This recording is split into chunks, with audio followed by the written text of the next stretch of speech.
Hi all, welcome to our training session. I think this is the 13th session we are having it. So today we are going to learn about HTML, CSS, JavaScript, and this is the base for your LWC thing. So upcoming week we are going to have the training on LWC. So kindly go through all the things that is in the HTML, CSS, and JavaScript. JavaScript is a very basic thing we have to know about before going into LWC. So if you are well versed in JavaScript, then it will be easy for you to understand, and you can code easily. Already we have covered all the previous thing, database coding, everything. So now I think you know about how to write an Apex class, how to write a method, how to call a query, how to fetch the data from the Circle thing. So now it's time for us to learn about the front end part and how we are going to navigate in LWC, everything. So today I want to welcome you all, and also I want to thank our sponsors Demandblue and 360 for providing this wonderful training session support. And I especially want to thank all the volunteers who have supported me a lot to speak as a speaker, as a trainer, as volunteers who are supporting at the background to mentoring the others through Telegram group or anything and other things. And today's trainer is going to be Madhumari. She's having a 6+ years of experience and 2 years of experience in Salesforce. She has to have course in Salesforce. She is a system analyst right now in Demandblue. She came from other CRM. So over to you, Madhumari. Just give a brief introduction about yourself and your experience, everything, and followed by you can start your training sessions. Yeah, hi all. Good morning. First, I would like to thank everyone. Am I audible? Yes. Okay. So yeah, thank you all. I would like to thank everyone for planning your weekend to join this session. So I'm Madhumati. I have around 6+ years of experience in IT. So for the first 4 years, I was in Siebel CRM, where like we have Lightning here, we had OpenAI there. So I was working mainly on the UI part there. So I got a chance to learn this HTML, CSS, JavaScript, and jQuery. And I have worked for some clients, some major clients in US areas for airline domain and mobile networking domain. So at present, I'm into Salesforce. Our current organization gave a very good chance to switch to Salesforce, and with the support of them, I have started moving gradually to learning Salesforce development, configuration, and the Lightning also. So this basic training on HTML, CSS, and JavaScript will help you to shine in Lightning, not only in Salesforce, but wherever you go, you will find this as a base for your UI development. So shall we start with the session today? Yes. Yeah, sure. I'm sharing my screen. So today I have planned for some hands-on sessions also. So I have came up with some exercises for you also. A very simple exercise to start with. Okay.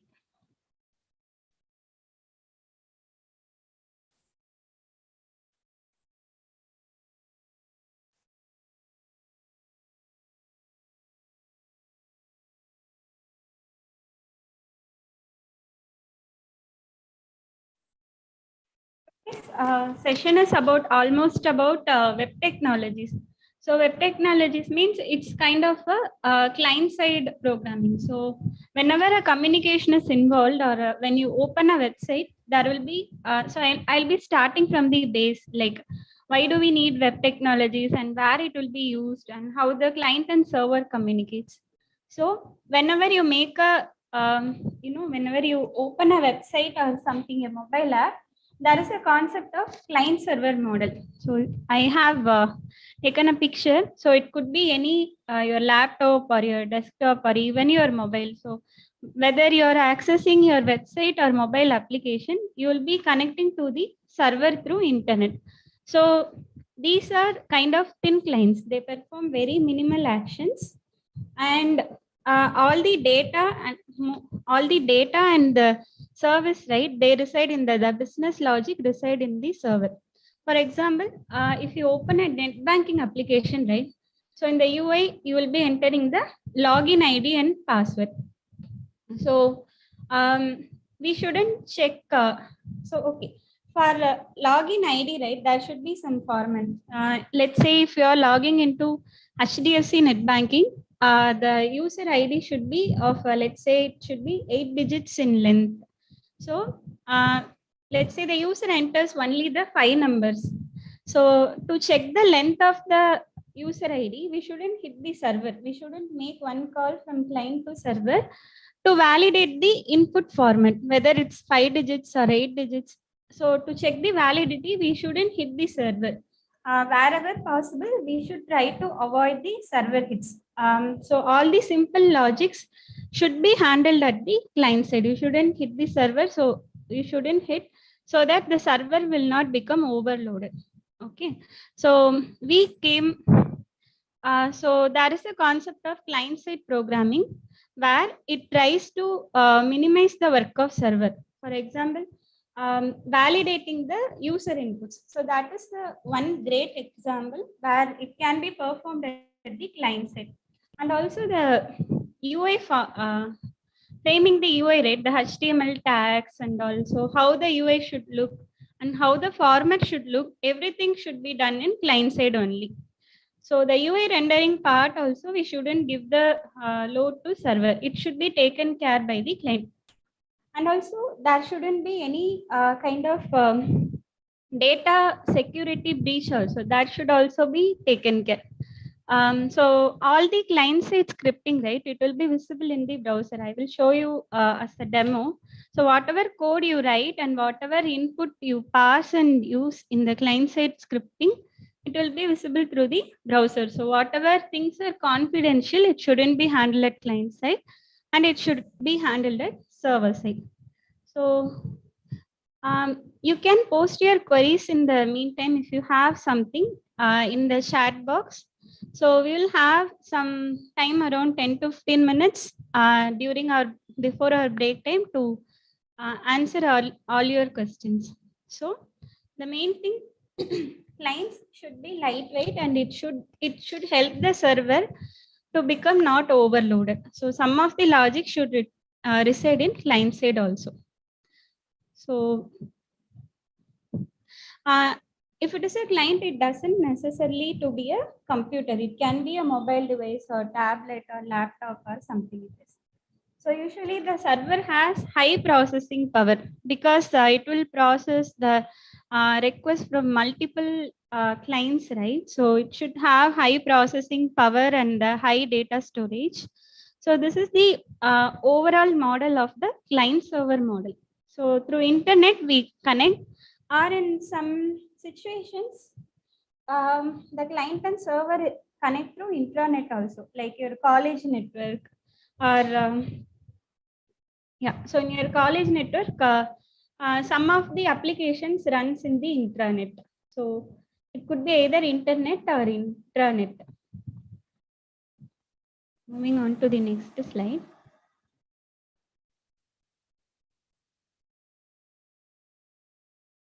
So there are 3 types of client server model. So I have just given the example.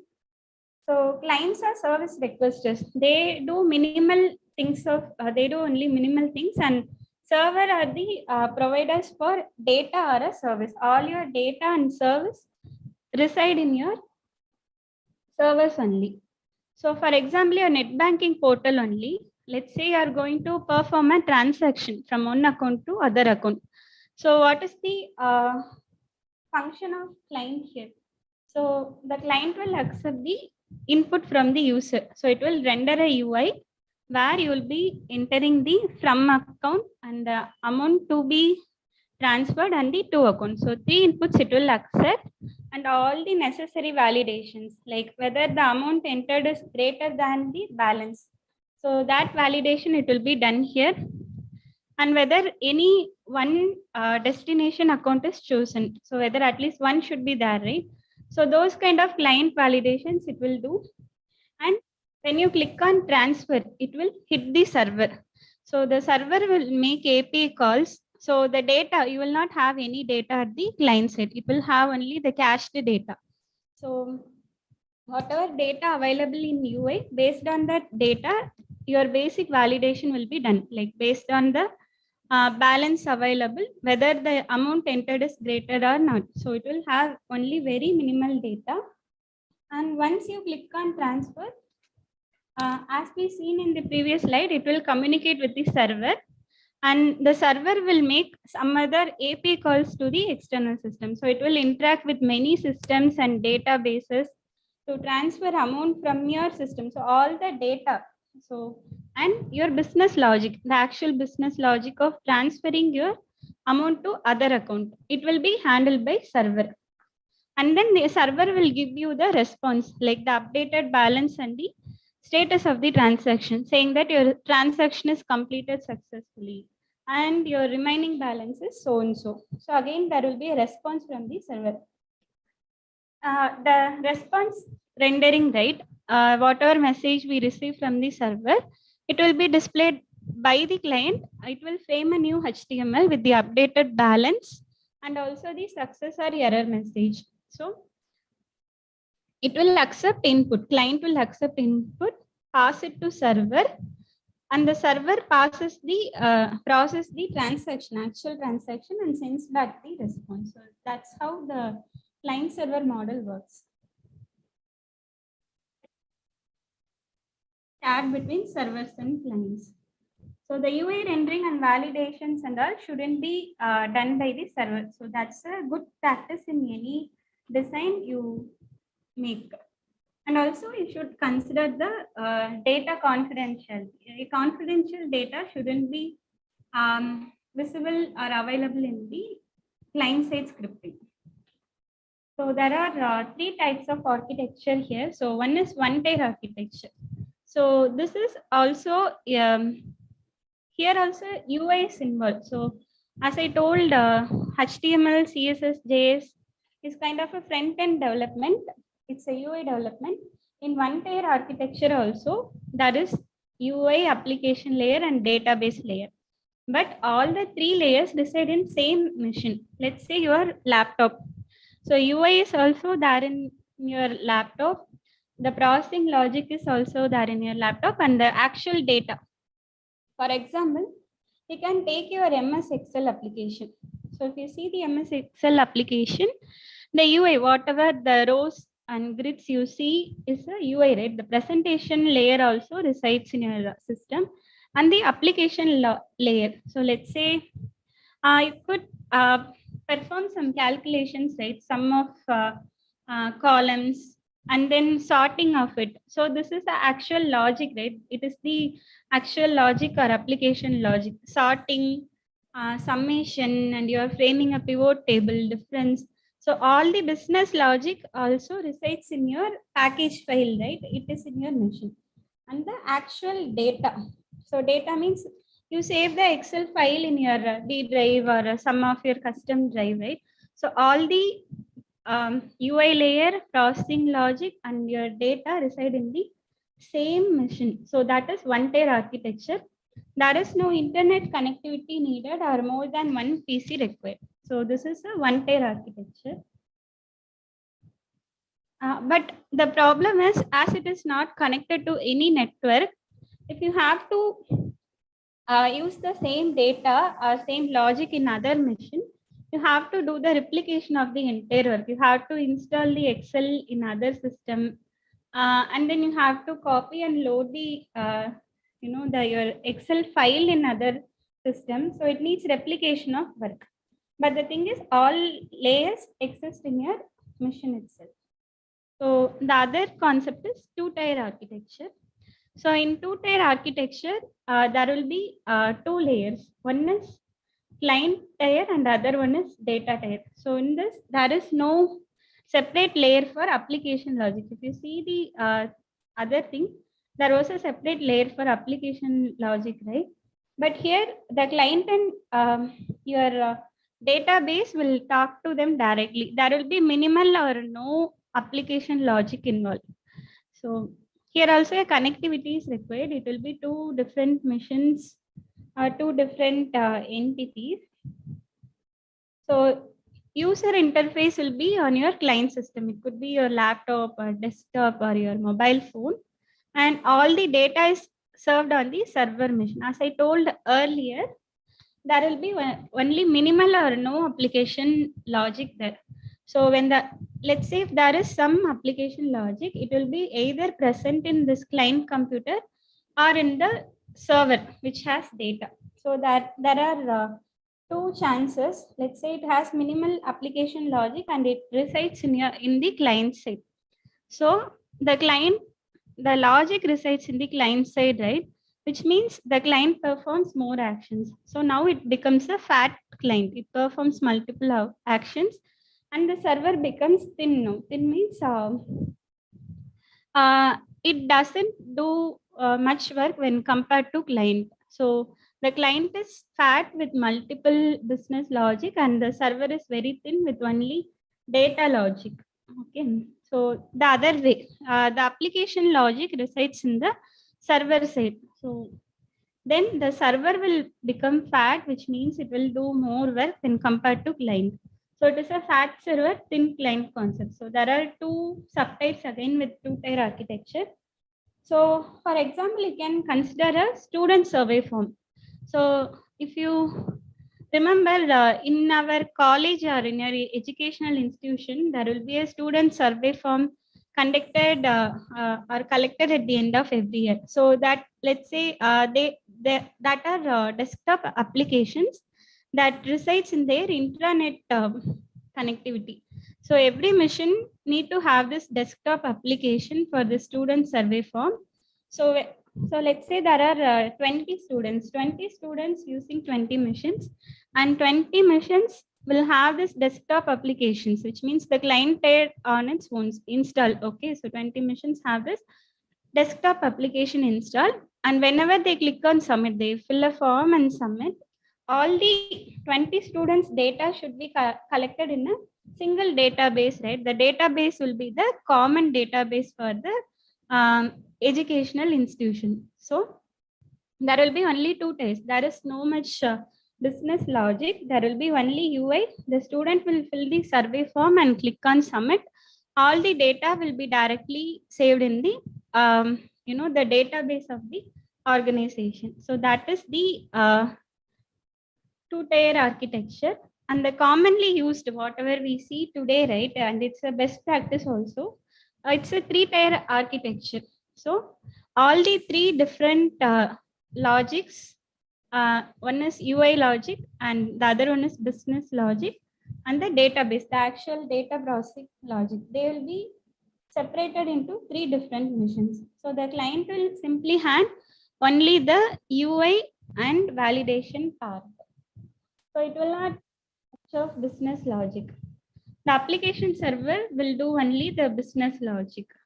So like as I told already, if we see the banking example, to make transfer, we should connect with many other external systems and update the balance rate. So that will be handled by the application server.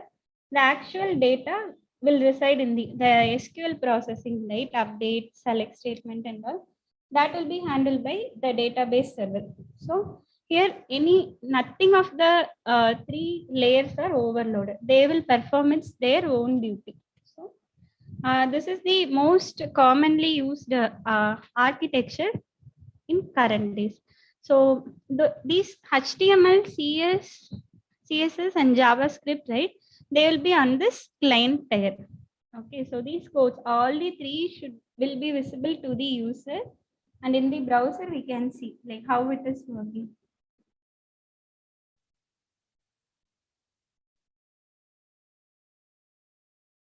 Net banking, the same thing. It's a payment module. So there also a transaction is involved. where there will be 3 different layers. Okay, so there will be 2 types of programming, one at the client side and one at the server side. And this is a separate one. It's a database layer. Usually we do logic here or the data manipulation here with the SQL query. So in client side, we use client side scripting. And in application, I mean the server side, we use server side scripting. So server side scripting works in the backend. We couldn't see it at the front end. So it will not be visible to us. Even the code will also reside in your server. But in client side scripting, as I told earlier, you can see the actual code in your browser itself, like whatever, like how it is configured. And it needs server interaction for server side scripting. But for client side scripting, right, as I told early, validations and all doesn't need a server interaction, right? Whether the length is correct or the format is correct, the user ID shouldn't have any character, let's say it should accept only the digits. That validation and all we can do it in client side itself. So some of the examples they have given here, PHP, .NET, Java are used in server side programming, and for client side we use HTML, CSS and JavaScript. Main advantages, as we do some of the validations and UI rendering part in the client side scripting, it will reduce the load to the server.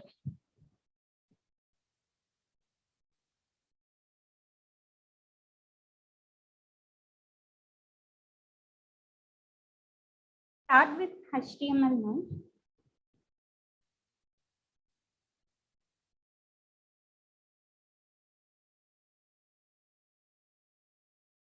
HTML, right? It's a kind of a skeleton for your website.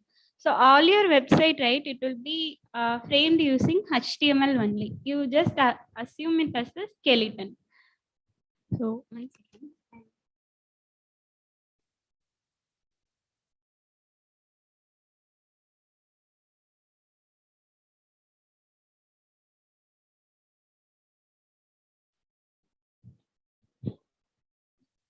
HTML is not a programming language. It will not process anything. It will just display something. It doesn't need much of a processing power. It's not going to do any calculation like A plus B or A minus B. It is not going to do anything. It will just tell the browser that, hey, this is what you should display in the UI. So it just prepares the structure for the data. And if you see Java or .NET, right, it's a programming language. So it's kind of instructions to the computer. It needs the processing power, processing time and that. So before execution, the code should be compiled by the compiler or interpreted by the interpreter. So whatever code you write in programming language, right, it will be in a kind of readable format. Let's say it is variable 1 plus variable 2. It is readable by you and it is readable by other developer. But to make it understandable by the system, we need to compile, right? The machine can understand only 0 and 1. So the to make CPU understand your code, we need to compile the code. So your readable format of code will be compiled into the readable format by the system, or it should be interpreted by the interpreter. So compilation means the entire program will be compiled into another set of programs. But interpretation means the system will read the code line by line. Okay, so there is 2 different concepts here, but this is not part of our scope. Our concentration will be on the markup language. So it doesn't need any compiler or interpreter. So it will only just your browser will interpret your HTML and it will display accordingly. So it will be used in web page development, and you can create a responsive UI also. So if you see the older websites, it will work for desktop, but it will not work for mobile. Or some websites, it will work for mobile, but it will not work for desktop. So with the advanced concepts, you will be able to make a single code, single piece of HTML. You can make it work for both mobile and desktop tags or laptops with minimal change or minimal deviation input. And you can download you can download your website also. Just I will show as a real time one. Just opening the sales. Is my browser visible? Yes, it's visible. Okay. I'm just opening our Salesforce login page. So it's a website, right? Let's see how it is framed. So first thing, to work with HTML, CSS, and JavaScript, you should be good enough to work, or you should be good enough to debug the code, how it works in the browser. You should be good enough to handle the browser features. The first thing, if you want to see the HTML code of this page, you can right click on this element and click inspect. So every web page will have some kind of HTML code, right? So I'm clicking on this inspect. So you can see the HTML here, like what are all the components. These are some basic HTML tags if you know HTML already. So you can see, and you can see the HTML code by right clicking and clicking on inspect, and you can see the CSS JavaScript also here. Whatever CSS it is used and whatever JS code they have used, you can see. So that's why I told, whenever you design a web page, data confidentiality should be kept in mind always. As you can see, even your JavaScript code here. Okay, and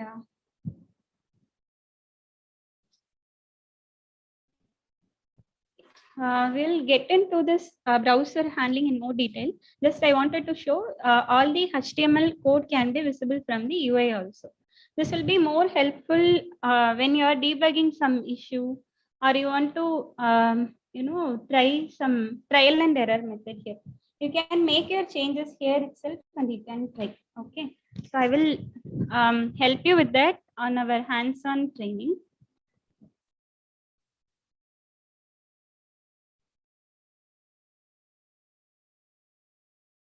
Okay, so I'm new to HTML. What are the prerequisites to run this HTML? What are all the the software and hardware requirements, right? Yeah, it's very easy. As I told, it doesn't need any compiler interpretation. You need only the text editor and browser. So text editor can also be a simple notepad or WordPad file also, and you need just a browser to see how the changes look in your UI. You don't need any IDE or something. So this is how your HTML document looks like. Okay, so it will have multiple tags. Okay, so HTML, if you see the programming language, the main constituents are the programming statements, right? Separated by semicolon, or if it is a block of code, as you had already came across the Apex training, you may know that programming language will have the list of statements to be executed with semicolon, and if it is a conditional block, it will have the open braces or closing braces, right? So here in HTML, the main constraints are the HTML tags. So this is how the tags look like. So every tag, usually every tag will have the starting tag and ending tag. Okay. So this is some sample HTML document. So we'll just see. Most of you already know like how to run the run or test the HTML document. But for the beginners, I will just tell you once like how to run or test a HTML file. So your development will be done like, as I told, we need a text editor. So I am going with this Notepad++ and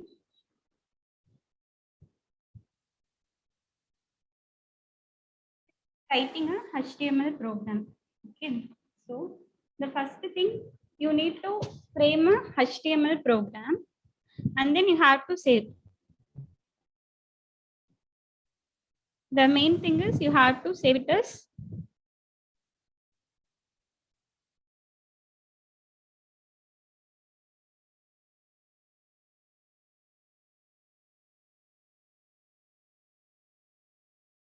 the extension should be HTML. Then only it will be readable by the browser. So HTML demo, okay, it's a file name and the extension should be HTML. So with the text editor, you will be writing a HTML code and you'll be saving it. And to open it here, you have to navigate to the path where you have saved it. And you have to right click and you have to do open with whatever browser you want to see. You can see it in the browser. So step number 1, write the program, save it with HTML extension and navigate to the path where it is saved or physically located. And then we have to open with the browser. If you see the browser, you can see the path also as the code resides in the local machine. Resides in the local machine, you can see the path where it resides actually. So this is a static HTML actually. So whenever you open, the same HTML file will be rendered. When you in our JavaScript session, we will see how to generate this HTML dynamically. Okay, so based on the business logic and based on the conditions, you can change this HTML also. So we'll see that as it is more about dynamic, we will see it in the JavaScript. Okay. And also one other thing, whatever change you make here, right? There is no need of compilation and interpretation, right? So I made one change, like I have added the word updated here. So to see the change, you need not do any compilation here. You just simply refresh the page here. You will see the updated changes. It's a very simple interpretation by your browser.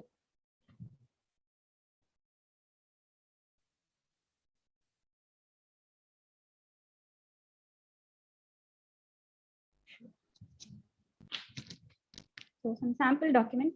So the first line, right? Document type is okay. If you see the HTML document is in the form of tags. There is no programming statements. So it is completely or purely tag structure. So every starting tag will have the closing tag. If you see open HTML tag, it will have closing HTML tag. Same for body, H1 and paragraph tags. So this document type tag is there, right? So this will tell the browser that, hey, this is the HTML file. So just consider it as HTML file and display it in the UI. So this kind of declaration is required for every HTML file. So this is what we have seen. So in a text editor, like how to write and test the HTML file, right? So in Notepad++, I have pasted the code. Saving file with HTML notation is very mandatory. And we need to navigate to the path where it is saved. And we can open with the browser. So that's what we have to do for testing. As I told, the mandatory tag for every HTML is exclamatory document type. So it helps browser to display the web pages correctly. So when the browser reads the code, the first statement itself will tell that it's a HTML document. These are some important HTML tags. All your HTML code should have reside in the parent tag called HTML. Okay. So whatever tags you write, it should be present in the HTML tag only. And there will be two main components. One is head and the other one is body. When we go through next examples, you will get to know that. In this example itself, if you see, you have body, right? The head will have information. Okay. The body will have actual data to be displayed in UI. Whatever you have in body, it will be displayed in UI. This is the actual body of the UI. The head, right? The head tag will have metadata. Metadata means it's not the actual data. It's kind of a property only. So let's say for this HTML file, the title is you given body, it will be displayed in the browser's main area. And whatever you give in head tag, right? It will be just a data about data or metadata or a property for the HTML. So I'm just refreshing this file. You see the tab name got updated to demo session, right?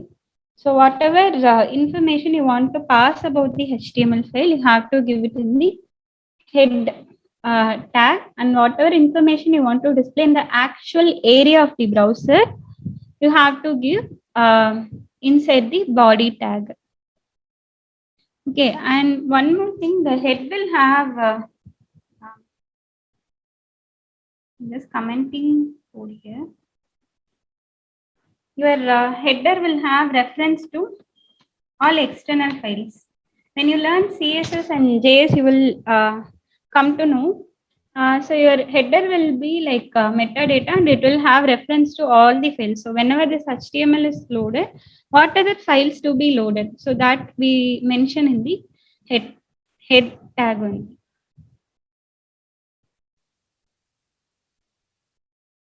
So as I told, all your tags should be present inside HTML, and head, right? It will not have actual data. It will have other information like title, like the tab's name, and or your references to your CSS or JavaScript file, JS file. So the body is kind of the actual data, paragraph or whatever it is a div tag or a table, it should reside in body tag. So we'll start with some basic tags now. It's all about tags only. If you learn some basic tags and how to use, you can just search on your needs, like which tags to be used. I will cover almost all the important tags now, and based on the needs, and in HTML5 we have some additional tags. Okay, so you can go through it on your needs. But in this session, I will cover all the important tags which will be used for your LWC development. So in HTML, right, we call everything as an element only. So everything is in a short form only. Everything will have some meaning. Everything will have some understandable by the browser. So P, if you simply type P, your browser will interpret as paragraph. And if you type H1, your browser will interpret as header. Okay. So everything has some internal, abbreviation or meaning which will be understandable by the browser, and you just have to remember some of the important tags. Okay. So everything is an element. This is a paragraph element, one element, and this is a header one element. So the term we use in our session is everything is an element. Okay. So there are two types of element. Okay. So one is inline element, and other one is block level elements. So first one is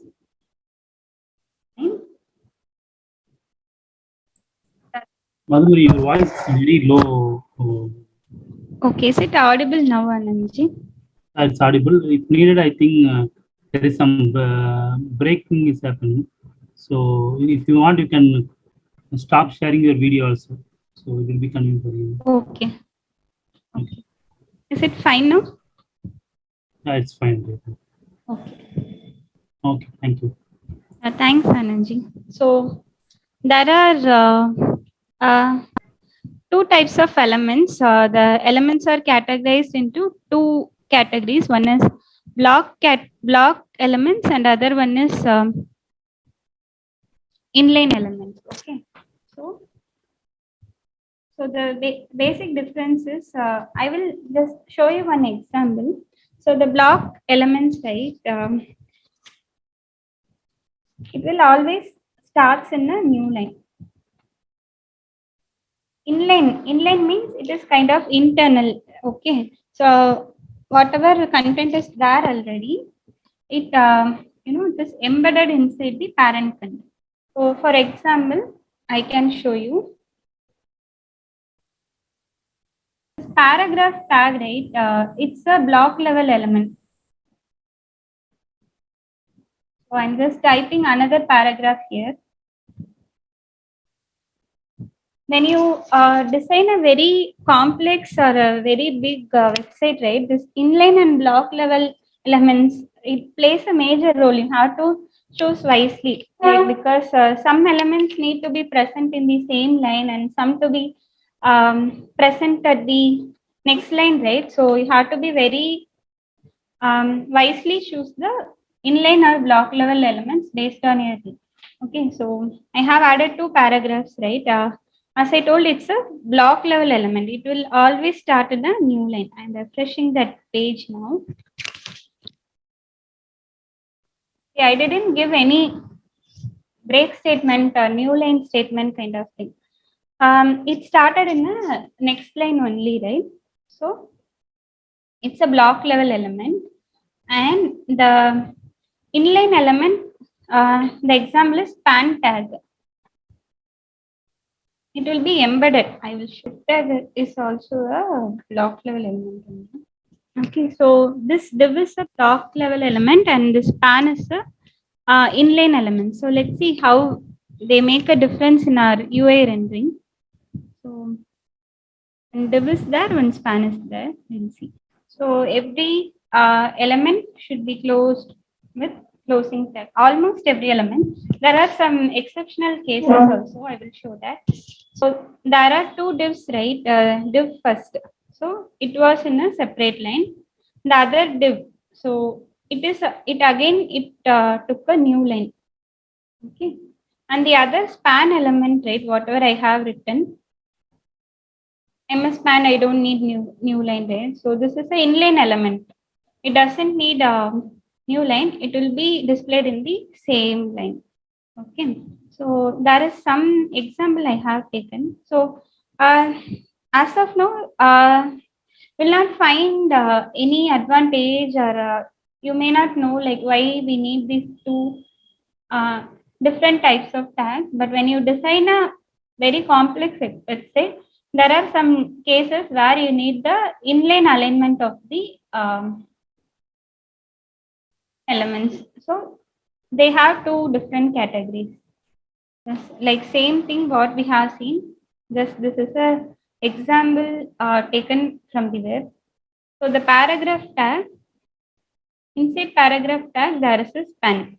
So the paragraph element starts with new line, but this span element, right? Hello world element inside a paragraph, it doesn't need new line. That's what they have highlighted here. There are some HTML tags which doesn't need closing tags. Okay. So some exceptional cases are there. They are break statement, HR, okay, horizontal row, image and link. Okay, these are some examples. It doesn't need closing tags, which means it doesn't have any data. You see the paragraph tag, span tag, it has some data, right? There is some content inside. That is what it is going to display in the browser. But some tags like as we have seen, break tag, it doesn't need closing tag. First, this will introduce a line break. Kind of whatever you add it as /n in your programming, right? It will introduce a new line, right? So the same thing, it is break statement here. I'm saving it here. I will put a break here. Like, here, let's try to put a break. So there are two spans, span 1 and span 2. So I want a break here. Explicitly, I want a break here. So I'm adding a break statement here. It doesn't need any data to be displayed, right? It just have to say that, hey, I want a line break here. So it doesn't have any data. We can simply give dr tag and it doesn't need any closing tag. So if you give the closing tag also, the browser will simply ignore. Hey, there is no data. Then why do we need the closing tag? So it will simply ignore. So if you see, I tried to give a closing tag here, but here it has ignored that closing tag. It has considered it as the normal tag only. So instead of considering it as a one tag, it has taken two tags, two break tags here. So the browser will interpret it as a normal tag only. It will ignore that slash line. Okay, and the same way for HR also. HR means it's a horizontal rule. Ruler have got introduced. And even if I give the closing tag, it will be omitted. The same thing, there are some tags which doesn't need a closing tag, sir. Image tag and link tags. So we'll see these tags in detail when we move on to the next slides. So these are some commonly used tags. So H1 to H6. So it's a header tag only. It will be displayed in bold. So for headers, you will be using this H tags. The other one is we'll see all them together. Paragraph tag. There will be variations, right? H1 to H6. There are 6 levels of header tag. So the other one is H2. The header one is the larger one, and the size will decrease from H1 to H6. So, and the paragraph tags and div tags we have seen.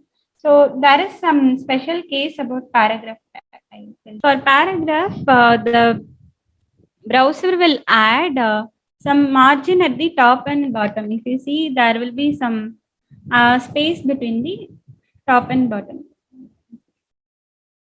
So between two paragraphs, just for the alignment, the browser itself will add the margin before and after the paragraph. Another paragraph. You see that orange, right? It's a margin. When you see the CSS, in CSS session, we'll cover what is margin and padding. But the browser itself will add the margin automatically. These are paragraph tags, div tags, and span tags. It has some data, right? So these are all some tags which will be used only for formatting. Okay, it will not have any data. So one is bold, and the other one is italics. For the first paragraph, I am giving bold tag. Paragraph, I am giving italic tag. Paragraph is in bold format, and the second one is italicized, right? So these are some styling formats, but I would suggest you not to use this tag because the styling HTML tags we can avoid, and after you learn, you start using CSS for this bold and italics and all. Okay, and mark means it's kind of your highlighting in your books. For important paragraphs, you highlight in some other color, right? That is the mark tag. Second, I'm giving mark here. Break tag means new line. HR means it's a horizontal rule, right? It added some new line. We have seen this already. And there are some other tags here. One is abbreviation and other one is address. So address will be like starting tag and one ending tag. Inside that, you'll be giving your address. So the address will be in italicized format to make it different, to make it appear different from other content. Meaning this, there is a paragraph and address. So inside address, it can have some content. It will be in italicized format. I'm just refreshing that page. To differentiate the actual content and the address part, the browser itself has added some italic style. So you can see it here. So one more thing, like one other debugging way to check what CSS properties are applied, you can right click inspect here, and all the CSS properties applied, right? You can see it here. So for the address element, okay, for the address element, the font style has been set as italic. So it is set by browser as a default one. We haven't explicitly given. So the same way, abbreviation tag is also there. When you hover on some element, you'll be getting some tooltip kind of thing, right? When you hover on something, when we hover on some element, we get some help desk kind of thing, right? Like what it is about, how we should use that element. We we have to give the text as a title property for the element. So some people may not know what this abbreviation actually means, right? So I am just adding a property to this abbreviation. Okay, the property name is title and its value is demand loop. So the abbreviation has got some other styling automatically. If you see some dotted lines are there.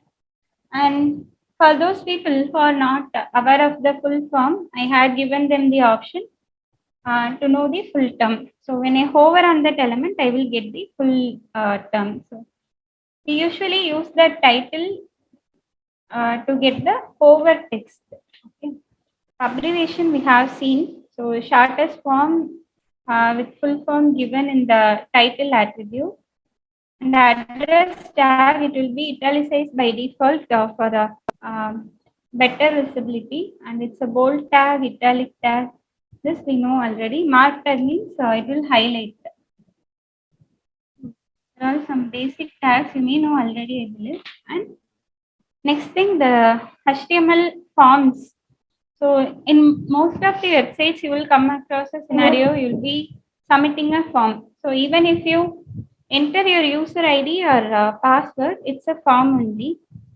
So your form will have all your form elements like your input box. Okay, so it will accept input from the user, and when you click on login and submit, it's a button. And you see drop down options, right? It is configured to select tag and label. So label is so if we take this example, this is a label tag. This is a input tag, and this is the button tag. Okay, so whatever form elements, it should be even, yeah, if you see this, all the form elements reside inside the form tag. So this is a label tag. Numbers, okay, number 1 and number 2, and we are just going to print the sum value, let's say. So as we are going to accept input from the user, it should be embedded within the form. Okay, form is the parent tag, and to accept input, okay, one is number 1, n. Let's say one is x and the other one is y. Name equal to x, id equal to input box have added. We'll make it more readable and more aligned. So one input box is added. Accept the next value. I had added one other checkbox. Okay. So the user may not know, right, the label. I mean, like what this input is for. So we'll create a label tag. Okay. Label. It's a label for the element X. So for the element X, right, for based on the ID, Okay, so every input element will have a unique ID. So for the X element, I am writing this label. That's what it is trying to convey. So for the first element, so that's what it is trying to say. For the element X, this is the label. And for the second element, again, I will give another label. The button. The display value should be given here. Okay. So there are the UI is framed. So two two text boxes with the tag as input, and we have given the label. So for label, you should give this label is written for which input element, and finally a button we have added. Okay. So in some cases, here for every form, right, we have a action here. Okay, there is some types of button, like the button type can be submit. Okay, so if you give the attribute as submit, which means it's kind of this your login page only. Username and password you type, and then the button type is of type submit. It means it will invoke the form's action. Okay, I can show one example. So the action, some server code you have to mention. Let's say in your server you have one file called login.php. Okay, so it will be like addition logic and displaying it in the UI, right? Performing the addition and showing the result in UI. It will be done as part of your JavaScript training. Just I will show it now also. Okay. So when the thing that I wanted to convey is when the button is of type submit, okay, it means on this button click, a server call will be invoked. So this file will be invoked. So which file to be invoked or which method to be invoked on this button click, right? We give it at the form action. So on click of this submit button, this action will be triggered. That action should be given at the form tag. So if you see for every element, right? So as I told already, these are tags or elements. For every element, there are some properties. So our attributes, we call it as in technically we call it as attributes. So if you take any object, any real-time object, okay. So if you take some car, let's say, it will have the mileage. So mileage is one property and its brand, year of manufacturing, everything is a property. So are an attribute. So this car is an element.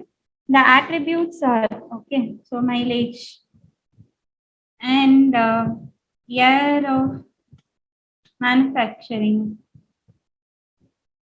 and the brand name. So your attributes will be in the format of name value pair. So this is your property or attribute name. It will have something like some kilometer per some kilometers and year of manufacturing. Okay. Let's say it is 2021. The brand is something ABC. Okay. So it's a name value pair. This is the element. For every element, you will have attributes, which means it's a property. It should be in a name value pair. It's a name, it's a value. So for every element, you will have the same kind of attributes. So which will define the actual element. Okay. For this input, the name is X and the ID is X. For this input element, the attribute, it's one property. The name is Y and the ID is Y. So this type is also an attribute. So as I told already, it is a name value pair and this is the format how you should give. All the attributes should be given inside your start tag. Okay.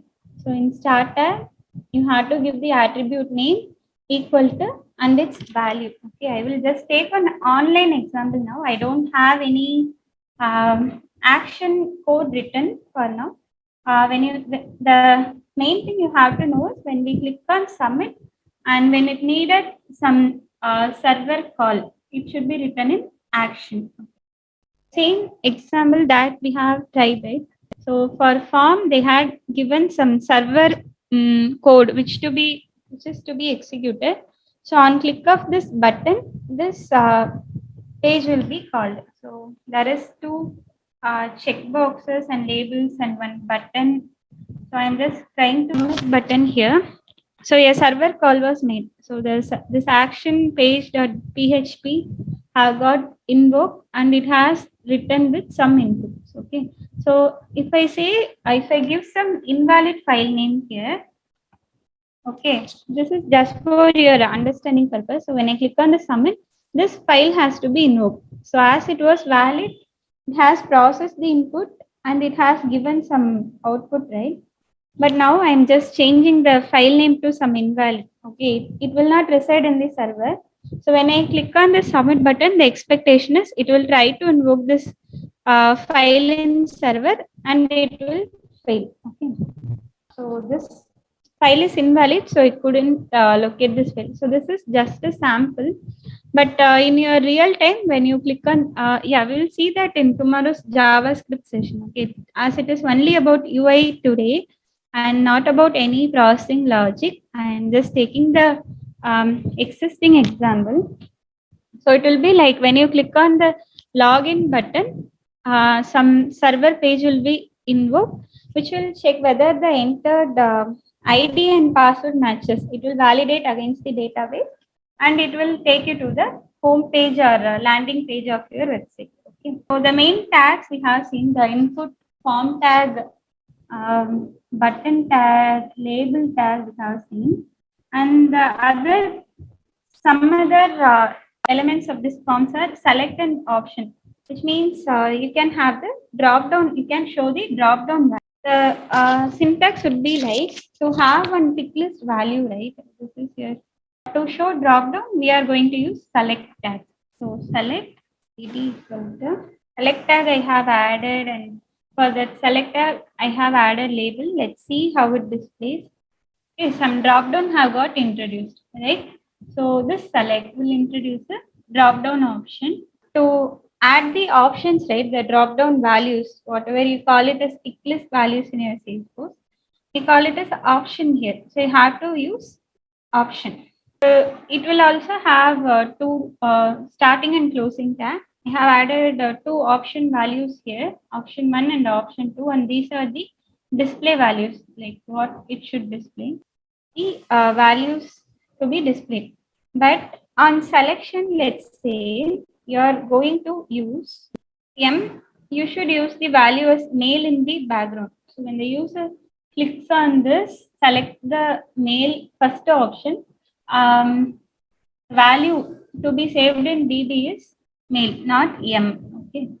So this is display value and this is actual value to be used for processing. So you can mention that also. Again, it's an attribute for this option.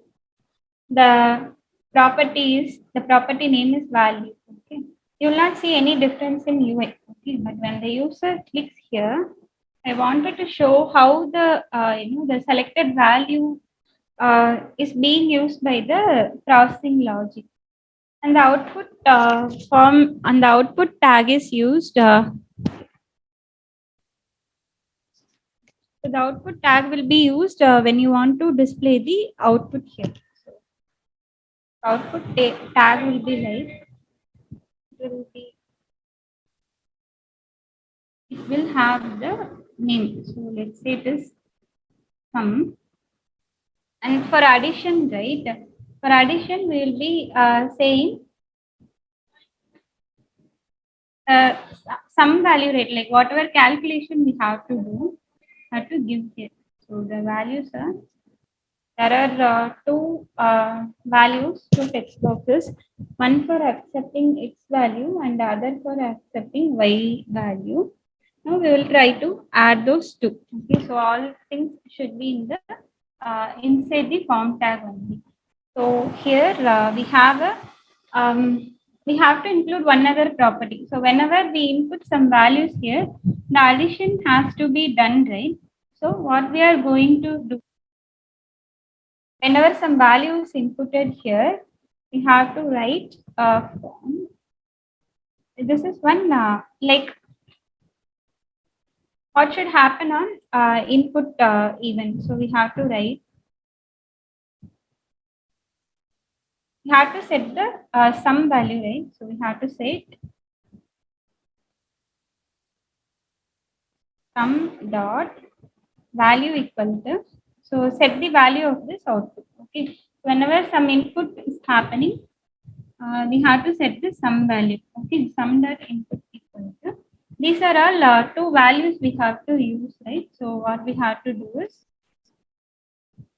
this will cover mostly in JavaScript session. Just to show this output, I'm writing this scripting. Okay,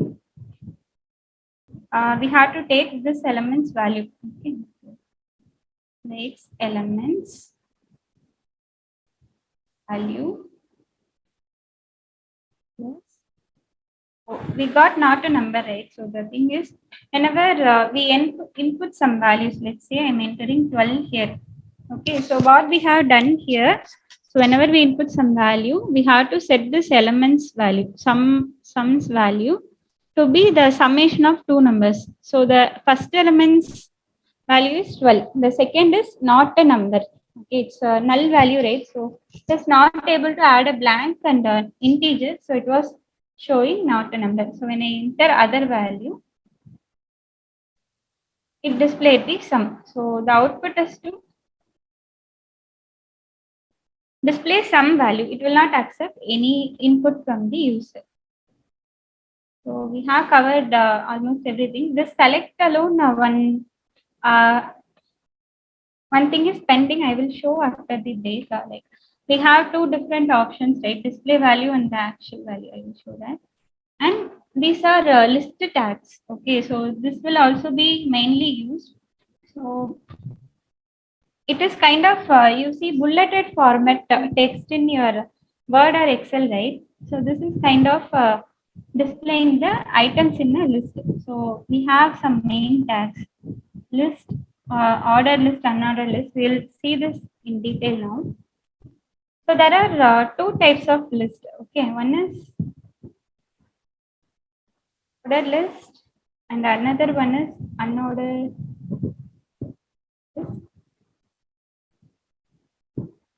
So ordered means it will have numbers, bullets. So to define a list, right, the parent tag could be either ordered list or unordered. Okay, so first I am taking the ordered list example. So it will come in the UI with numbers. So we have to first explicitly mention the type of the list. Okay, so order list and the individual elements, right? Like whatever elements to be displayed in the list, we have to give it under li tag. Okay, so this is ordered list and it's a list element. So these are the abbreviations ol and li, list element and ordered list. So let's say weekdays. Okay, we'll say present inside the first, the type of list tag can be either ordered list or unordered list. We'll see how it is getting rendered in UI. With the numbers, it is displayed. Okay. So if it is simply you have to change the type of the list here. Okay. So it came with dots. So and there is one other tag called description list. Okay, so description list we'll see. Instead of values, if you see ordered list or unordered list, you are seeing only the days, right? I mean the some values, right?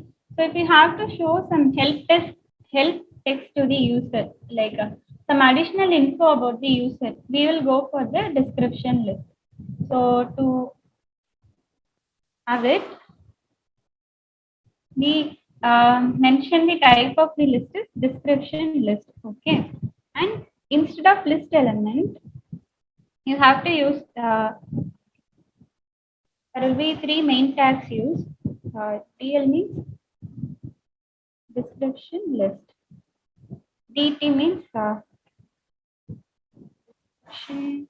so I am saying that the list that is going to be displayed as a description list. The other thing what we have to do is the common term or the term what we are going to list, we have to mention in DT tag. DT means it's a description term. When you see in UI, it will be more clear. For every term, there should be some definition. Okay, so the definition should be given inside D tag. Okay, so here it will be like one term and its definition. So T means term, D means definition. Okay, so one list, it is having one term and definition, one term and definition. So we'll see how this list getting displayed in UI. So this is the term will be here and its definition will be kind of it will be in the next line. Okay, so that's how this kind of list works. Term and its definition. So ordered list and unordered list can only have the list elements, but this list can have the description also for the user's understandability. So the table tags. In the previous example, right, whatever example we have seen for the input text boxes, right, there were two input text boxes and they were not aligned properly, right, because of the length of the input tags and the labels. So for proper alignment of data in UI, we go for table concept. Okay, so the main purpose is for your proper alignment only. We go for table so that your your view area will be segregated into columns and rows. Okay, so let's say we can take the example of session and the date of your training programs. Okay, so inside every table element, so before that we'll just have some overview of that.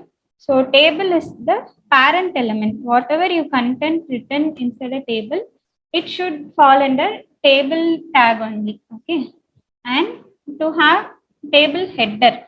Okay, so table header means if you see any table, the table's header like so our table is about the training session name and the date, right? So it will have two columns, right? One is name and the other column is date. So if you see any table, even in Excel or your Word, if you include a table even in your mail, the header will be in some different format, right? Like it will be bold or italicized, or there will be some background color. Okay, some special care should be given to the header, the first line, the column name, right? So to give that special care, they had given the TH tag, which means the table header. There are other tags like every row should have TR tag and every element inside the row should have TD tag. Okay, so this is for the first line only, and this is for all the other elements. Okay, so I will show it now. Going to my final output. So two column names, right? So I will use this table header tag, parent table tag. I will initiate a new row. To initiate a new row, you have to give TR tag. I'm introducing a new row for the header. As it is a header and it needs some kind of special styling, I'm giving the TH tag. Okay, so the first one is session name. First line, the heading part is done. Now I'm going to insert a new row for the actual data. So this is table data. It doesn't need any styling. It's just going to be the actual data. So it's a table data. So I'm giving TD. So here the session name is HTML. Okay.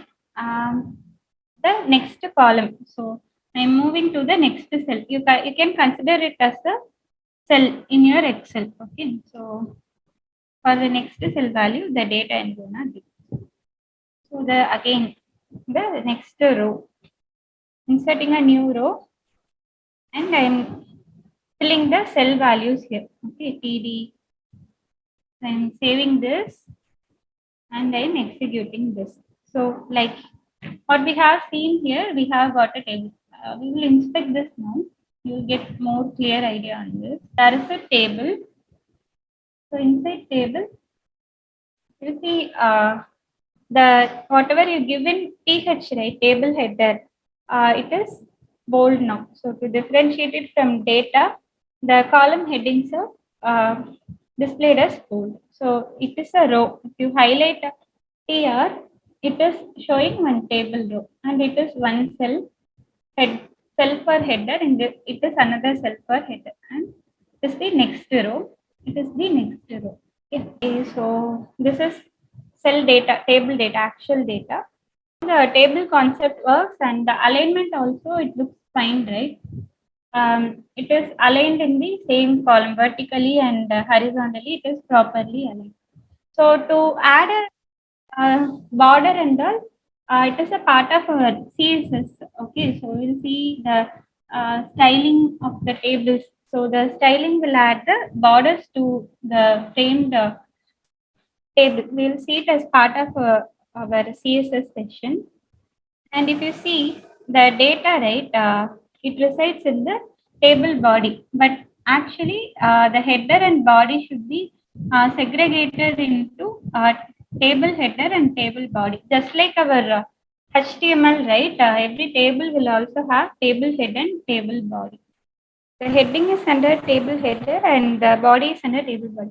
So whenever your HTML code gets complex, right, you have to beautify your code for your, the readability and understanding purpose. So that in future also, if some enhancement comes up, it will be easy for you to read.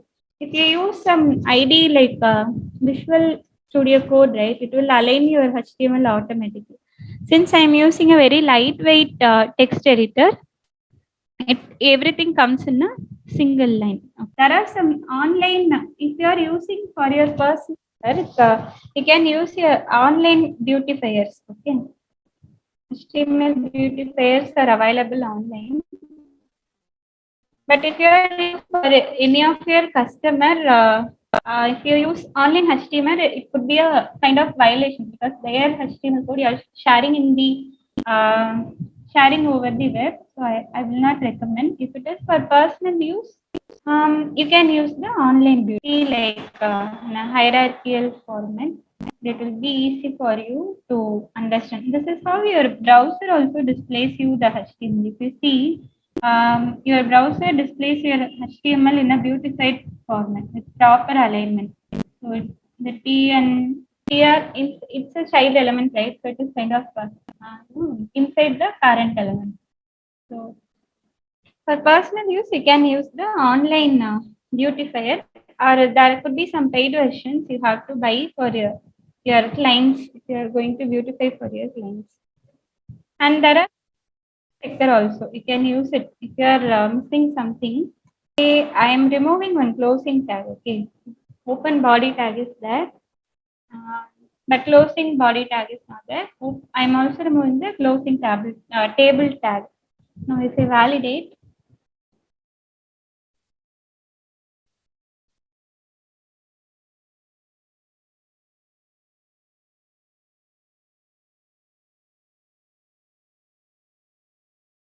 file seen and there were two open elements. So I have removed the body tag and some other tag, right? So it is highlighting those issues here. So inside, so whatever we have seen, you had given the content in the inside the tag, right? For example, if you see paragraph tag, you will be typing what should be present inside the paragraph. If it is address, you had explicitly given the text like what should be present inside the address. So there are some tags where you can include audio file, video file inside your website, and you can include image file also. Okay, so audio and video, right? I haven't downloaded anything for demo purpose, so just we'll go online with it. The tag name is audio. Okay. You have to give it as audio tag here. I will show one for audio. For video, we'll just see the code itself. You're saying that some audio is going to be placed in the inside this placeholder. So for audio, you have to mention the file, right? So you will be using the source tag. Like how you had select and options tag, right? Select will be the parent and the drop down options should be under the option tag. Audio is the parent tag and source is the source is going tell the browser that this is the source for the audio. So here you will be giving the file name. So let's say it is uh, background music.mp3. Okay, and type also you have to mention it kind of which kind of file it is.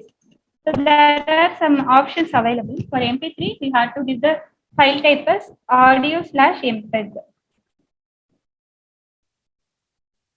Uh, doesn't need any closing tag as it is not going to have any inline data. So the other file. So when this file is not able to load, there is some issue with the file. We have to give an alternate option. So the other file would be background music dot the format they had uploaded it in other format. If your browser didn't support the MP3 format, they are giving the user the other file.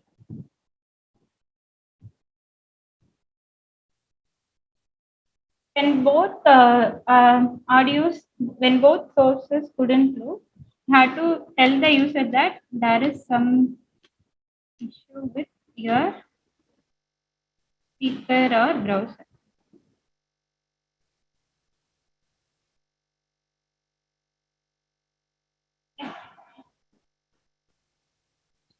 Background music.mp3 and background music.ogg, it should be present in the same folder of my HTML.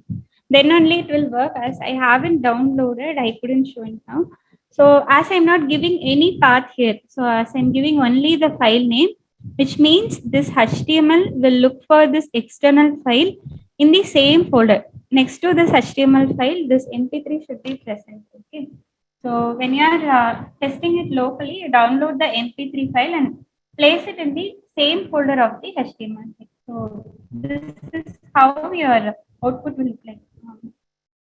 But your actual input should be like this only. The player should be there. So if this file is available, it will be played. If this file is not available, the second file will be played.